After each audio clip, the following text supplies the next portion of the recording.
What's up you guys and welcome to Singapore. We arrived during the DIWALI month and so I thought of filming a couple videos for you. Today I was invited by Chef Ashe to experience progressive Indian cuisine. Now is there such thing as modern Indian food? We're gonna learn more about it, so come with me and let's eat.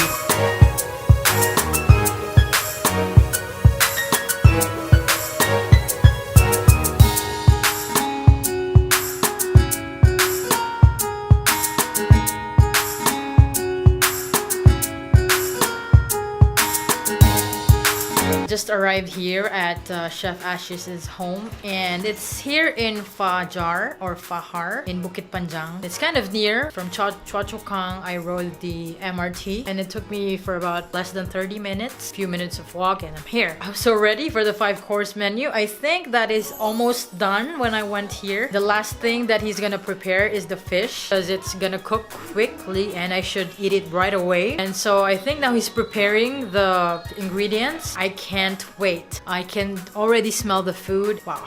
I'm so excited. Before the dishes arrive, I just want to quickly explain what he does. So Chef Ashe has been cooking for his entire life. He loves food. He loves to cook. There's a lot of dishes that he loves that he wants to elevate. His vision when it comes to food is very much like progressive. So it's like he has Indian roots, history or experiences with food that he wants to bring to progressive way of adding like scientific ways to recreate or revamp classic dishes and make it healthier, less oily, but still taste flavorful. His thinking is very futuristic and so that's what I like about him. He calls himself a food rebel. Very, very cool guy. And so I'm really excited. Enough talking. I can't wait. We're gonna start with the set menu, the DIWALI set menu right now. And by the way, happy DIWALI. These are the main ingredients of Patrani Machi. Now it doesn't follow any particular recipe, but this is a chef special. This is grated coconut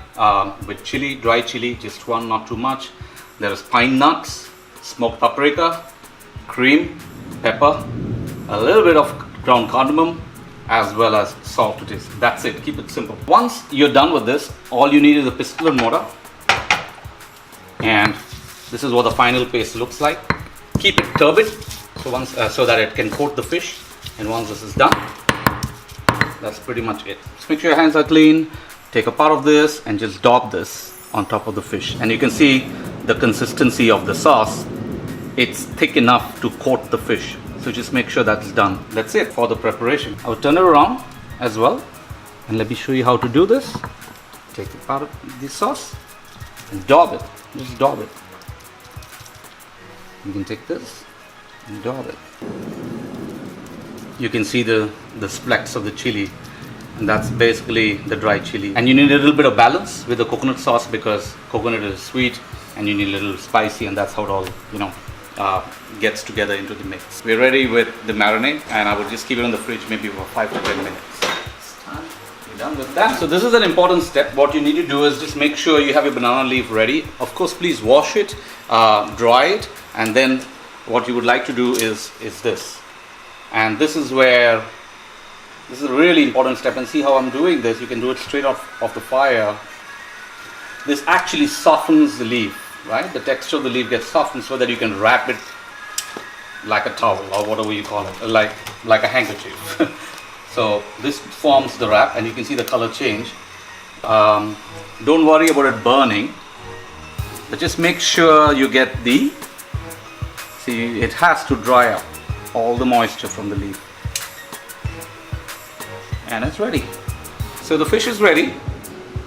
You can see, you can just pour it on top of this. You got to wrap it up. 1 fold, 2nd fold, 3rd fold, and 4th fold, and that's about it. There are no rules to the game. You could perhaps finish it in 3 wraps, 3 folds, and your recipe is almost ready. If you're wondering why banana leaf, right? What's so great about banana leaf? Obviously, it's a cleaner way of roasting your fish, and it also brings in an added tea flavor. It goes from the banana leaf and it gets infused into the fish. Because if you notice, the fish was raw. Very easy recipe now. It's a dry pan, not low flame, medium flame. Take the fish, just make sure it heats up a little bit.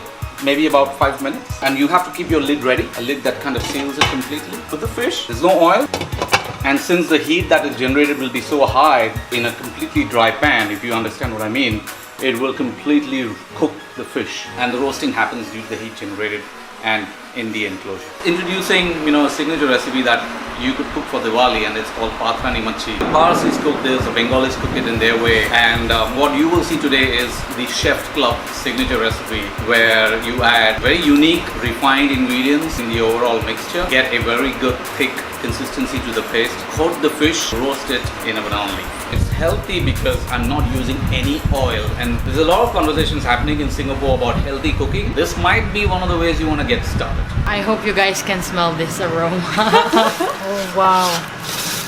I'm so This excited. is what I meant by the fish being almost cooked on one side, and the burnt leaf, it gives you an indication that the fish is done on one end. What's the name of the dish It's called again? Patrani Machi. Patrani literally means fish actually being cooked in a leaf, in a traditionally banana leaf. Because it's my first time hearing the name of the dish. It's so fragrant. It's making me more hungry. I want to eat it right now. One thing that is unique about Chef Ashe's cooking is he doesn't use masala or any types of the classic masala that you will see in the normal Indian cuisine. What he used here is coconut cream, cooking cream, a little bit of chili, not really too spicy. There's paprika. For him, you just make it flavorful in your own way without moving far from where you've come from, but recreating dishes, his own twist. This is like a modern kind of gourmet dish that he's making, and it's kind of fascinating to watch him cook and learn about his passion for food, progressing into another world or another like a modern world, recreating something delicious. We're done. Now I hope it all is all cooked. Give it a shot. Turn this upside down. It's easier for you to remove. Whoa, Oh man. It is cooked. It's fully cooked. See this again? Wow. Oh, it looks so moist. You want to try one here? A spoon here and see? Yeah, of course. Oh my gosh. I'm gonna try this out. I don't wanna burn myself. Oh. It smells so good. Tell me what you think. Did you put garlic in here? One garlic only. I can imagine like the flavor is enclosed in the banana leaf and everything is here. It's hot. Yeah, but eat it with the sauce. What do you think?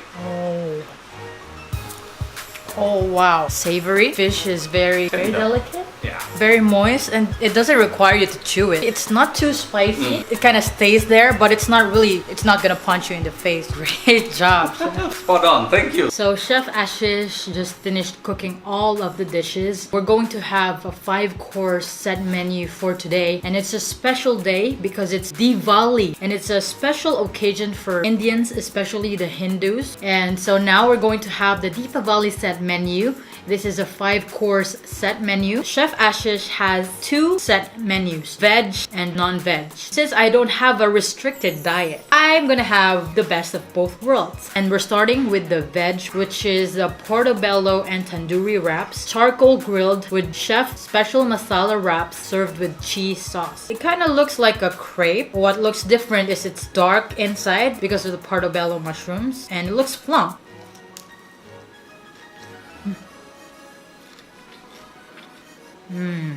Oh wow, it's so good. Mushroom is so meaty, earthy kind of flavor, some creaminess, a little bit of saltiness from the cheese, and then the texture from the outside, it's crispy, soft inside, it's very hot. I would say appetizers like this, it's perfect because it's light and it makes you want to eat more or prepare you for the next dish, I should say. So good.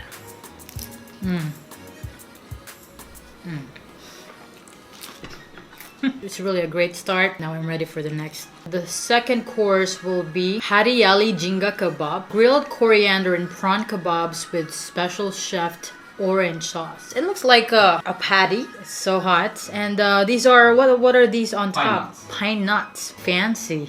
It smells so good.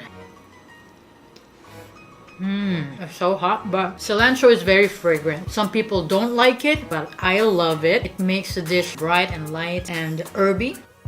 So it's basically crumbled prawns inside with cilantro. Indonesian potatoes and pine nuts on top. Let's try one more. Oh, orange sauce. The saffron adds a little bit of color, definitely, in the sauce, which make it very bright yellow-orange.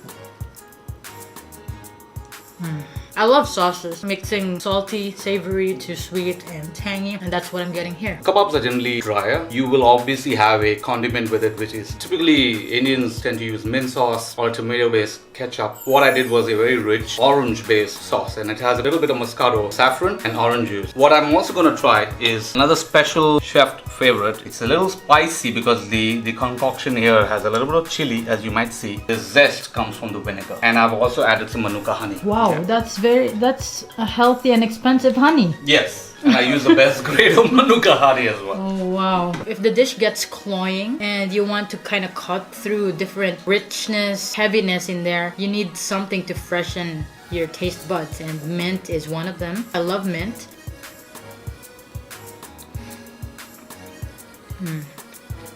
Oh yeah. I want more of this. I don't care if I get the green chili.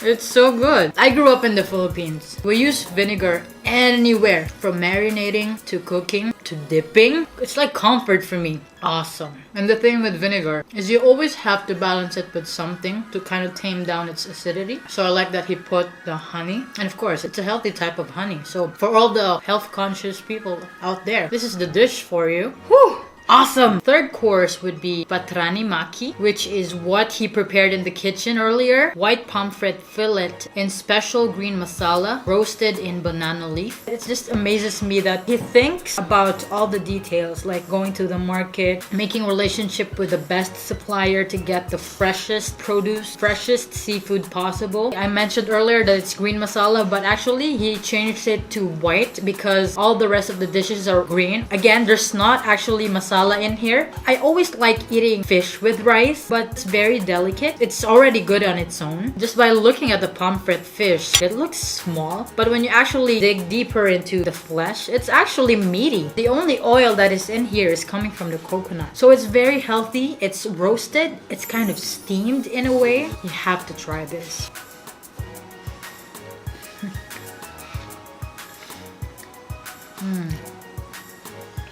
Wow. So freaking good. The fish is so fresh, and the white masala is really flavorful without being really heavy on the spice, because there's no masala at all, no ghee, no butter, no oil. It's a very, very healthy fish. I am amazed at how he can make this flavorful. What a brilliant dish. Fourth course would be Jafrani masala chicken with peas pulao, saffron infused medium spicy chicken served with pilaf. Anywhere I go, in every restaurant, I would always see biryani. And this is green pilaf that has a layer of onion in the middle, green peas, and almond in there. He used a special type of green sauce. This is masala chicken. The most important ingredient here is the saffron. That also adds to the flavor, aroma, and the color. I think it's one of the most colorful plates I've had. So let's try to get a little bit of meat in there. Looks so tender and moist. Let's get a little bit of rice. And Chef Ashe mentioned that there's maize oil that he added in this rice. So he fried the maize first in the oil, and then he sauteed it with the rice to kind of incorporate the flavor with every grain of the rice. You gotta savor the flavor. The chicken, it's moist and tender. It's a savory dish, but the flavor is subtle. It's not overwhelming. For first-timers who will eat Indian food, I think this is a great start for you. It's not gonna shock you. If there's such thing as culture shock, there's spice shock, especially for people who are not used into spices. The flavor coats into the entire chicken. I like that cashew nut paste, which gives it a rich flavor and sticky texture. And of course, the fluffy rice that goes with it. There's no food coloring at all. It's a very good way to present Indian food displayed. It's so beautiful. And the orange color from the chicken. This is such a great main dish. I'm going to add beetroot, tomato, onion salad. Fresh and a little bit sweet and tangy. It just makes it a balanced meal from textures to flavors. Wow. My biggest bite of the day.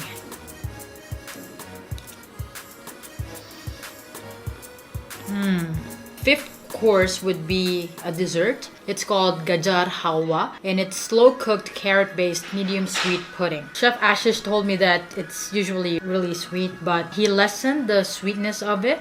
Wow, look at that. What? Egg. No, this is not egg. You want carrot? Egg. Whoa, it's hot. It's not egg, it's carrot. Say carrot. Egg. Carrot. Mimi will eat it, okay? Oh, smell it, smell. It smells so good, right? Yummy?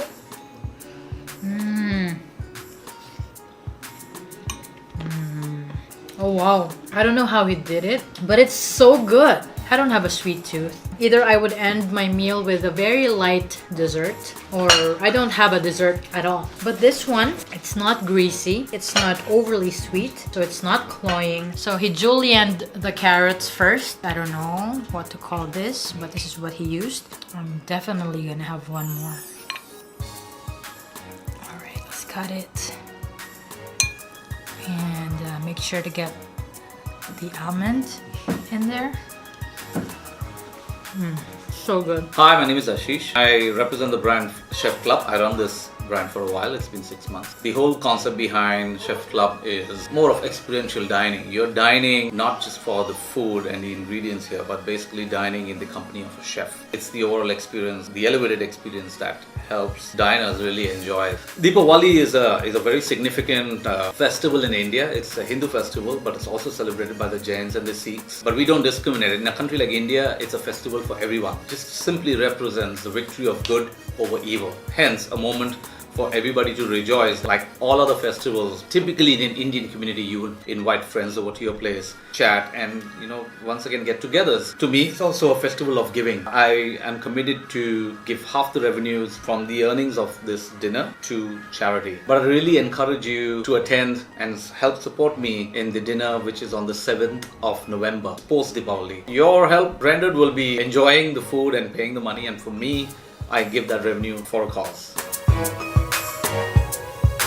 What an amazing day. Chef Ashe is really brilliant. I couldn't fathom how he visualizes, how he conceptualizes his menu. He thinks about his menu in advance without having to try them. He offers set menus that he hasn't tried yet, and it always turns out great. And what I love about him is he brings his past memories and experiences with Indian food. He kind of ties it to his modern take on the dishes, but it doesn't look like the classic Indian food. It kind of tastes like that. You get his roots from his cooking. At the same time, you feel his passion and creativity. Indian food is really hard to present, but he did an awesome job. I just want to thank you, Chef Ashe, and I want to salute you. This specific Deepavali set menu that Chef Ashe created, it's for a good cause, so I highly recommend his food along with his cost. You can reserve a seat with him. I will put his links in the description box below. And so that's it for today. I hope you liked the video. If you'd like to see more of this type of content, please do let me know in the comment section below. Please subscribe and like this video, and I'll see you on the next episode. Goodbye from Singapore. Happy. Your cheeks. Happy. Happy. Look at Mimi. Say, look at Mimi. Happy. Say happy. Happy. Show me your teeth. Smile. Oh, there's cilantro in your teeth. What are you doing? Smile. Kayla, look.